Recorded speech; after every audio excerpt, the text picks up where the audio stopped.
Now, when it comes to engaging culture, I've thought about this and struggled about it all my life. How do you be in the world and not of the world? It's easy to be relevant if you don't want to be biblical. And it's easy to be biblical if you don't want to be relevant. The real issue is both. And that tightrope, and there will always be the temptation to fall off on either side. It is constant tension. It is the temptation to imbalance. You must be both relevant and biblical. But I can tell you all I know about engaging culture in pretty much a sentence or two. It's not programmatic, it's personal. It's not a strategy, it's a lifestyle. It's not really about innovation, although I deeply believe in innovation. It's about incarnation. You are the message. And when I wrote Purpose-Driven Life, the first sentence is, it's not about you. But when it comes to engaging culture, it's all about you.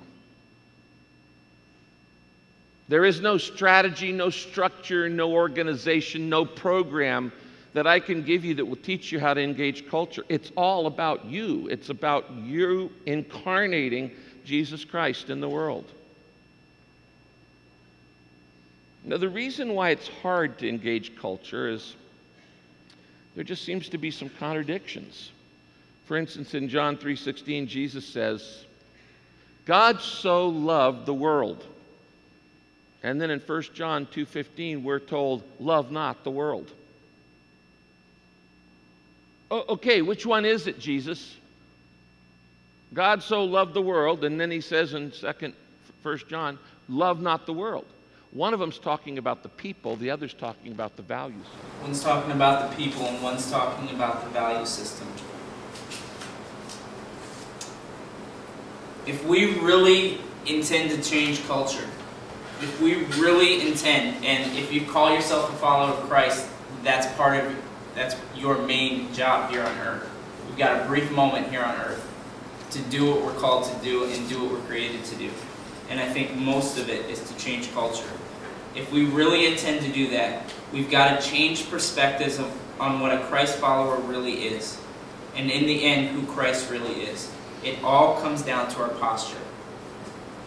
It all comes down to how we settle into who we are and how we look at the world. And our posture has to be this, because this is what the Gospels are about. This is what the Bible's about. This is what Jesus is about. It's advancing a faith that exudes, that pours out service and sacrifice, humility and grace. If those four things do not in every way shape who we are, then we're portraying to the rest of the world something that's not Jesus. So if we want to deal with the abortion issue, if we're not going to deal with it from service, sacrifice, humility, and grace, then we will not affect culture. We'll make a name for ourselves. We'll probably get on the news because we'll have signs out on the corner. But we haven't looked like Jesus. And listen, I'm not attacking those groups. What I am saying is they haven't been taught the real way that Jesus taught how to change culture. How to present an idea that's counter the world. Because Jesus didn't stand up on a hill and say, this is what you're supposed to do. Love God and love your neighbors. And then he left. He actually spent 33 years living it out. And in that, the world was changed. Because Jesus could have very easily stood on top of a mountain, said everything he needed to say in 2 days, and he would have been done. Could have gone up to heaven, that would have been it. But the effect would not have been as great, because he didn't live it day in and day out. So what I want us to do is to look at these next three questions. To each of us individually think about them, write about it, just think for a few minutes, and then I want to talk about it in just a minute. But the first question is this.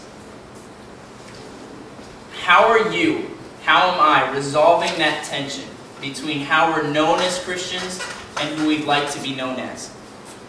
Because we can sit here and very easily dismiss all of this and say, well, that's not what I do. Or that's not how I live out my Christianity. Okay, good, you're on the right track. But you still have a responsibility being part of the wider body of Christ with millions and billions of people involved.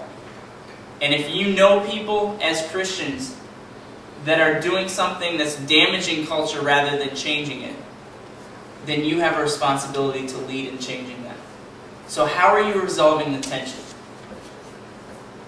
That's the first question to think about. I'll leave these up here in just a minute so you don't have to rush. Are we cultivating a heart for outsiders? A heart for those that don't yet know Jesus Christ? And cultivating is a tough word because that means work. Right? When you think of cultivating a field, people actually have to go out and tear up all the rocks to till the field, to plant the seed. It actually takes a lot of effort. So are we cultivating a heart for outsiders?